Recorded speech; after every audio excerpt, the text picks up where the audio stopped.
Story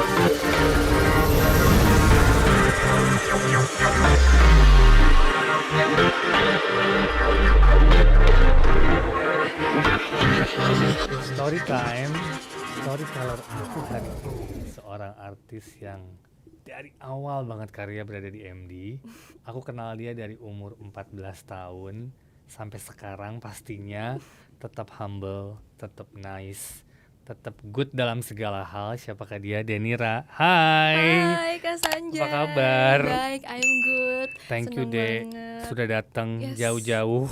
Terima kasih banget mau support saya. Sama-sama, senang banget di-invite loh Kak. Terima kasih. Dek lagi sibuk apa deh sekarang? Insya Allah sekarang lagi persiapan untuk next project nih. Dan insya Allah bakal balik lagi ke sinetron. Oh gitu. Yes.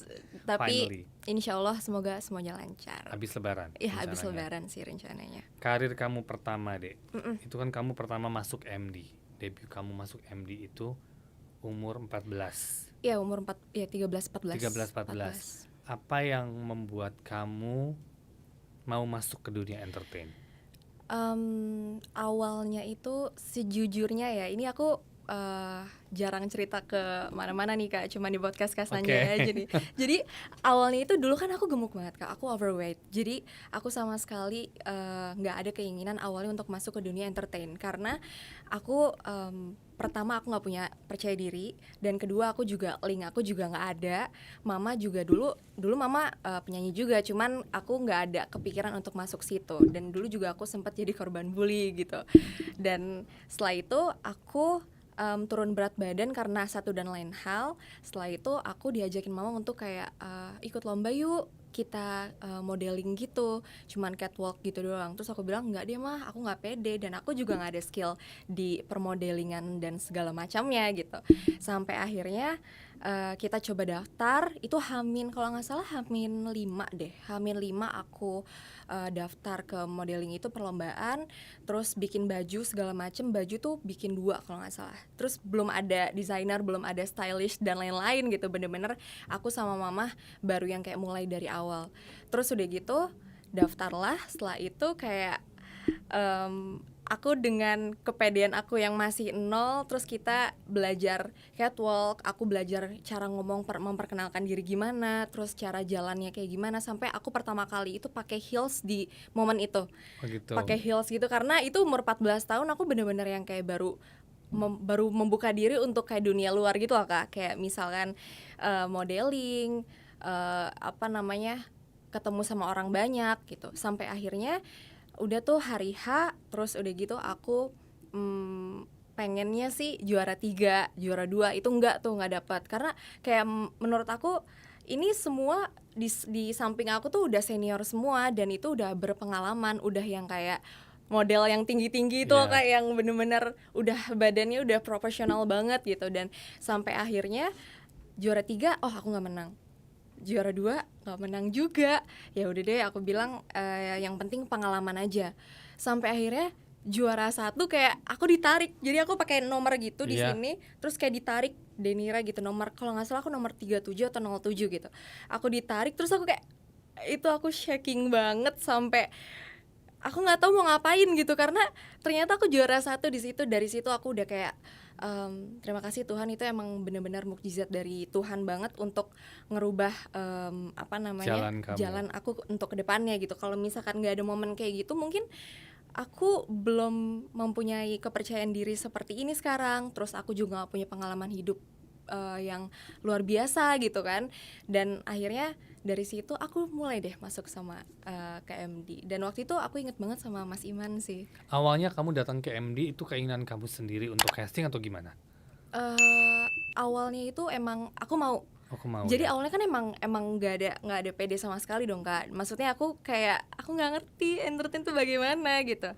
Sampai akhirnya aku diundang untuk casting, terus aku belajar, aku nonton, aku belajar untuk gimana caranya memperkenalkan diri dan segala macamnya. Akhirnya aku datang, aku pengen untuk berkembang, dan ternyata passion aku di situ.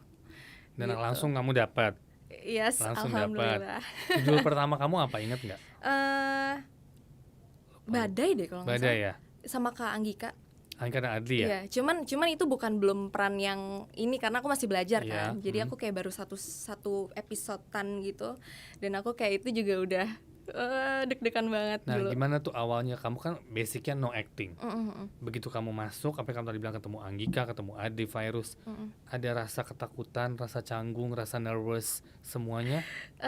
Nervous sih pasti ya. Maksudnya kayak aku nggak tahu lokasi syuting kayak gimana, jam kerjanya kayak gimana, terus cara berkomunikasi saat di set kayak gimana, sama sutradara, ceritanya, ngafalin dialognya gitu. Kayak aku deg-degan pasti, tapi untungnya ada mama sama papa yang support aku untuk terus belajar, terus improve skill aku gitu. Dan di set juga aku di welcome banget sama Kak Anggika sama Kak Adli Virus. Jadi kayak, Dek nanti gini ya, aku satu scene sama Kak Adli deh kalau nggak salah waktu itu pertama kali. Terus kayak, Dek nanti gini ya, nanti kamu gini aja. Aku nggak tahu blocking kan Kak, Iya. sama sekali. Kayak nanti kamu kalau aku habis kayak gini, kamu baru habis itu acting ya gitu. Pokoknya banyak belajar banget di set sih sama senior yang udah Dari duluan. satu sinetron lanjut ke sinetron berikutnya, akhirnya masuklah film pertama juga, mungkin Dub Smash ya?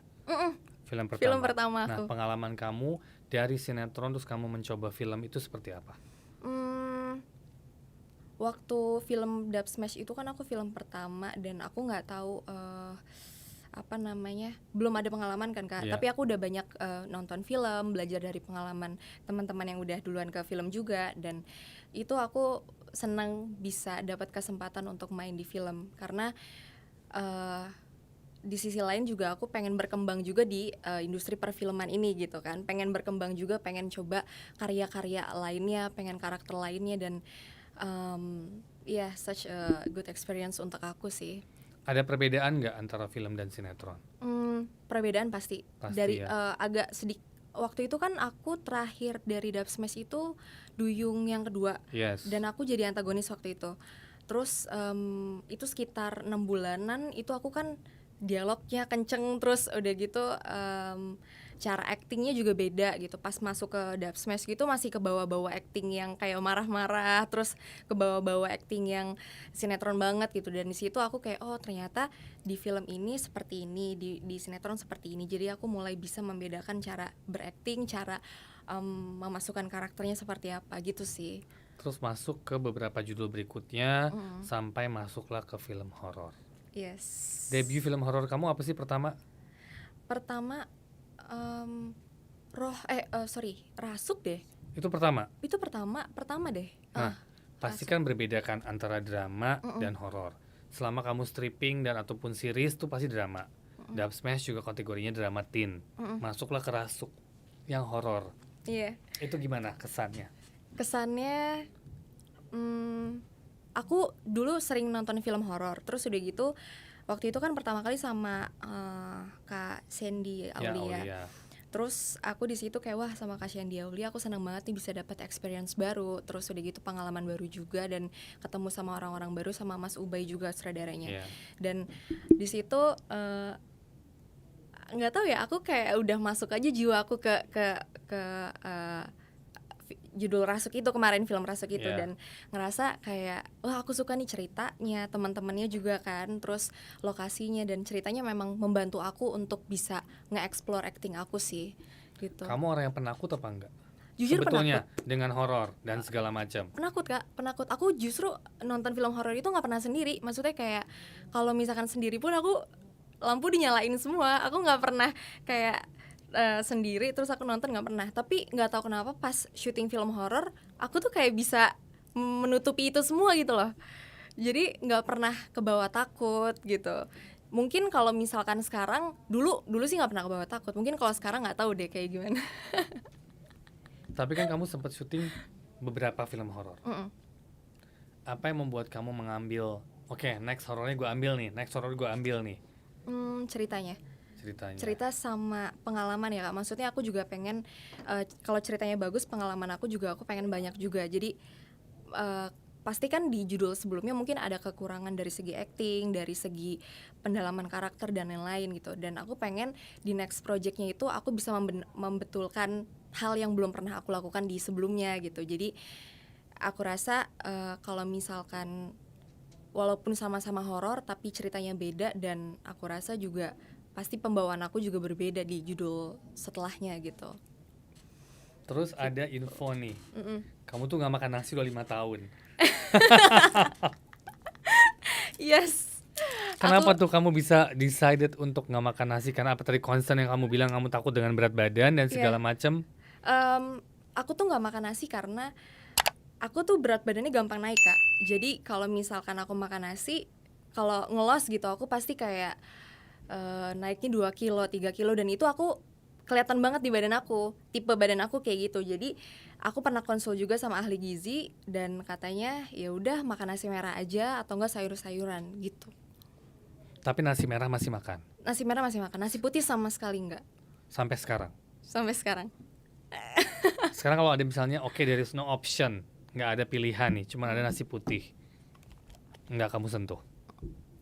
Kamu cuma makan lauknya aja? Iya, sama sekali enggak, karena udah kebiasa, Kak. Maksudnya emang itu komitmen aku untuk kayak maintain yourself. Karena waktu itu pernah sih sekali untuk nyoba kayak 1-2 sendok gitu, tapi at the end perut aku tuh begah, jadi udah nggak kebiasa makan nasi gitu. Jadi ya udah akhirnya nasi merah terus, nasi coklat, nasi merah, atau enggak yang kayak oats gitu dikeringin gitu, disangrai.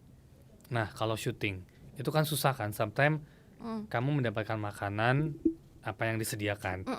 Apakah kamu bawa sendiri jadinya?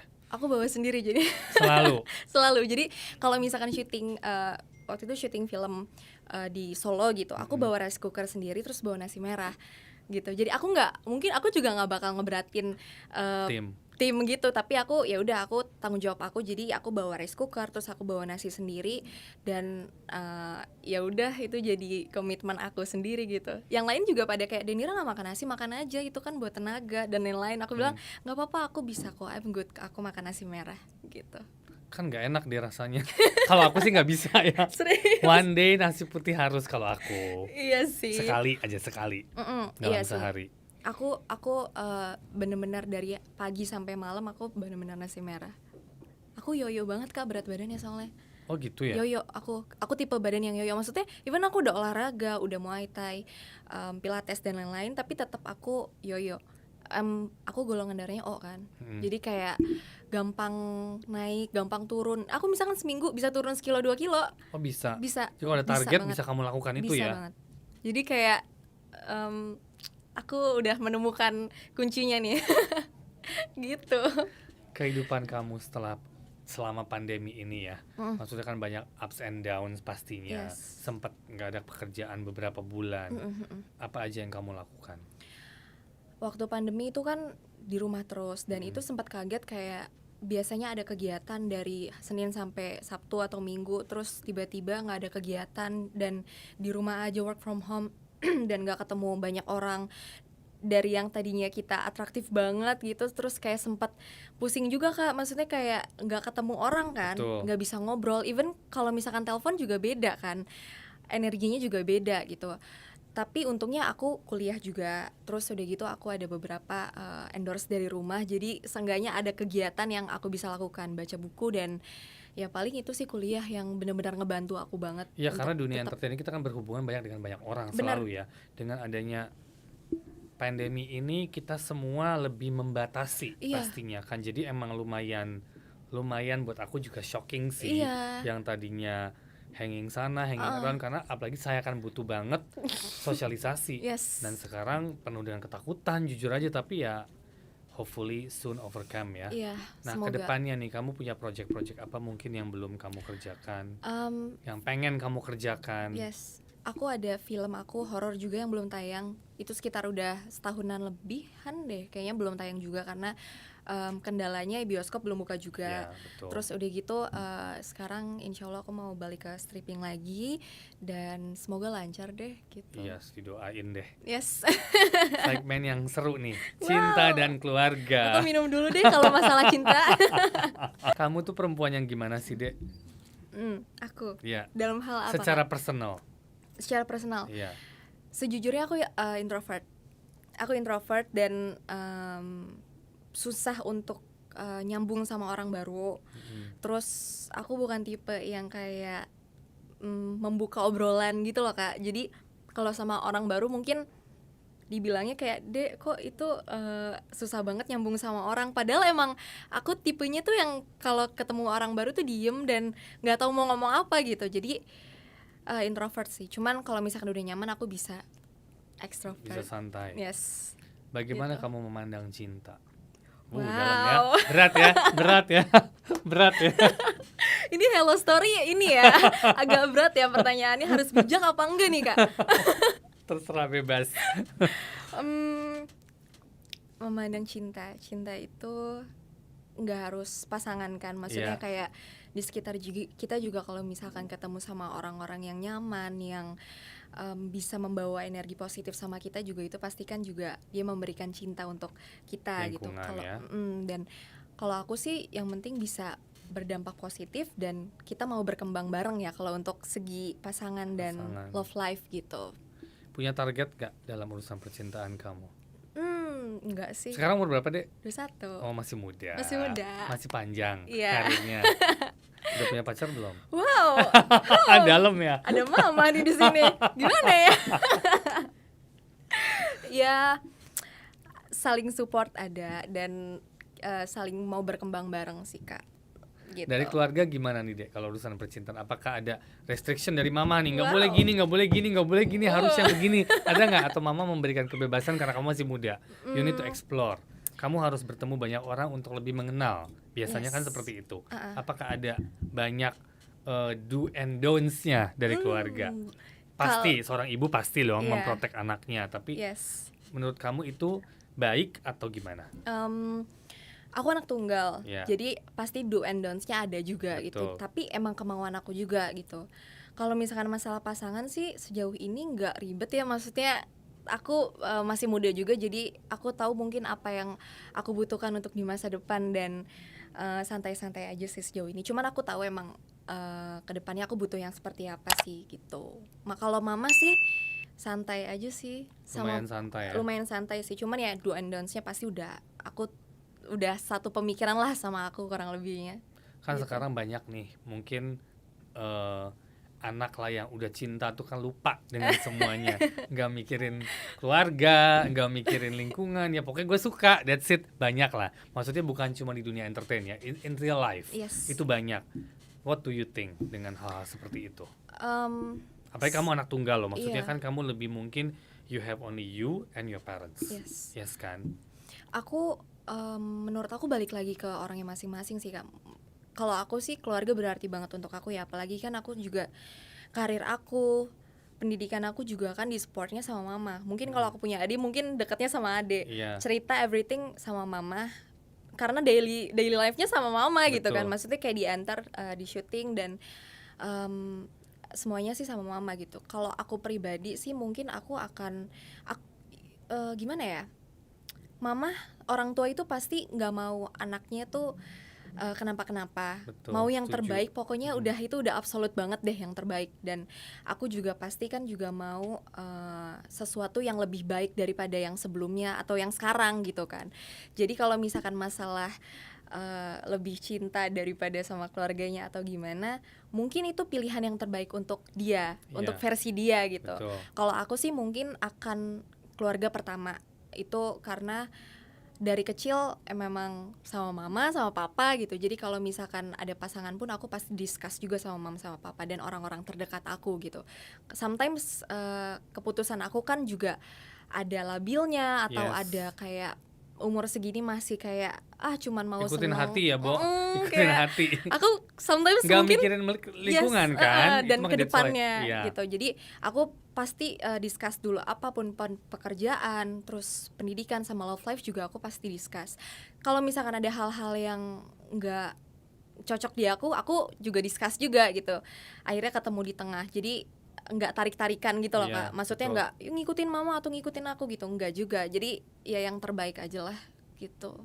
Kalau ngomongin mama nih, dari karir kamu awal sampai sekarang kamu masih ditemenin loh. Iya. Kemanapun kamu pergi, kemanapun kamu bekerja gitu, Yes. mama selalu ada untuk kamu. Sosok mama di mata kamu. Sosok mama, my everything sih. Karena apa ya, tempat cerita, tempat discuss, tempat debat juga.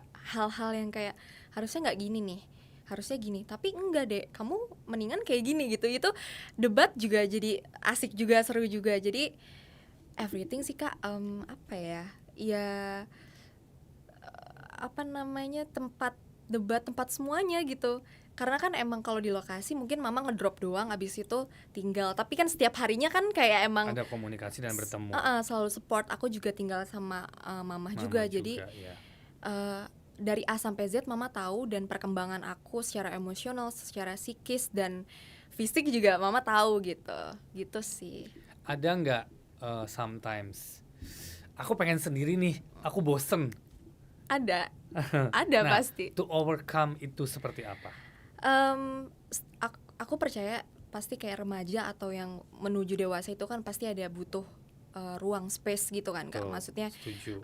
butuh privacy juga, dan mama sama papaku sih memberi itu gitu. Jadi kayak aku mau pergi sama teman-teman, mau pergi sama yang lain gitu, kayak itu aku dikasih space, dikasih waktu untuk aku bermain, untuk aku belajar, semuanya aku dikasih gitu. Dan aku yakin mama sama papa juga nggak terlalu yang nge-protect aku kayak gimana gitu, dan kita udah saling deal-dealan untuk ya udah aku punya space sendiri, aku punya privacy sendiri gitu sih. Ya dengan pertumbuhan kamu sekarang 21, dengan Yes. bertambahnya usia, pastinya kan kamu juga dilatih untuk bisa memanage yourself. Yes, benar. Ya kan? Mama itu kan sosok sebagai manajer kamu juga kan. Yes. Sekarang dalam setiap pekerjaan, mungkin waktu kamu masih 13-14 tahun, mama lebih menentukan. Yes. Ini bagus buat kamu, kita ambil. Ini enggak, kita nggak ambil. Nah kalau sekarang sistemnya seperti apa? Dengan kamu lebih dewasa. Sekarang sistemnya asik sistem. Kalau aku sih sekarang aku tahu nanti ke depannya aku pengennya ke arahnya kemana, dan maunya seperti apa. Jadi kita discuss, aku pengennya kayak gini A B C D F G H I J K. Terus kayak mama oke, ya udah. Terus kadang aku suka bingung, ini gimana ya enaknya. Terus mama ya udah, berarti kalau kayak gini mendingan kayak gini. Ya udah sabar dulu, atau ya udah nanti dulu deh. Ya udah nanti mungkin ke depannya ada yang sesuatu lagi yang lebih baik atau lebih cocok untuk aku gitu. Jadi kalau untuk karir sih aku bisa take control karir aku sendiri sih. Cuman mama tetap harus dampingin aku gitu. Kedepannya rencana kamu mau apa? Apa yang kamu belum capai di dunia entertain ini? Yang belum capai, aku pengen dapat film action sih Kak. Karena dari dulu ketakutan aku action. Karena dulu pernah dapat FTV yang action gitu, terus aku bawa motor terus tabrakan gitu. Oke. Dari situ aku kayak aku nggak mau dulu deh ngambil film action, karena aku pikir kayaknya fisik aku belum terlalu kuat untuk kayak yang fighting yang berat-berat, yang koreo yang heboh gitu. Tapi aku mau challenge diri aku, kayaknya aku harus challenge diri aku untuk bisa ambil tantangan itu deh gitu. Siapa tahu ada kesempatan dan aku bisa nge-explore dan berkembang kan gitu. Kalau untuk personal, apa yang kamu ingin capai ke depannya? Jadi lebih dewasa dan lebih bisa memilah lagi mana yang baik dan buruk, dan apa ya, lebih dewasa sih, pasti lebih sabar dewasa, lagi. Lebih sabar lagi ya. Sekarir aku lihat kamu banyak improvement, banyak kemajuan ya. Amin. Sukses buat kamu ke depannya pastinya. Semoga kita juga bisa bekerja sama lagi dalam waktu dekat ya. It's been so long gitu kan. Banyak, udah lama banget. Sekarang aku minta mungkin pesan sedikit dari kamu sebagai storyteller kita. Apa ya? Paling nggak ada hasil yang mengkhianati usaha sih Kak. Karena komitmen, kerja keras, sama niat dari hati kita, dari diri kita sendiri itu nggak bakalan mengkhianati gitu loh. Jadi apapun yang kita niatin, yang kita komitmenin, itu pasti membuahkan hasil. Oke. Gitu. Thank you so much. Thank you. Hari ini bersama Denira, saya amazed loh, dari umur 14 tahun saya kenal dia, dan sekarang sudah sebesar ini, sudah secantik ini, dan cantik dari dulu sih. Wow, dan sudah jago banget ngomongnya sekarang. Thank you so much. Thank you. Jangan lupa subscribe, comment, and like Hello Story bersama Denira. Thank you, Dek. Thank Thank you you so Kak much. for inviting.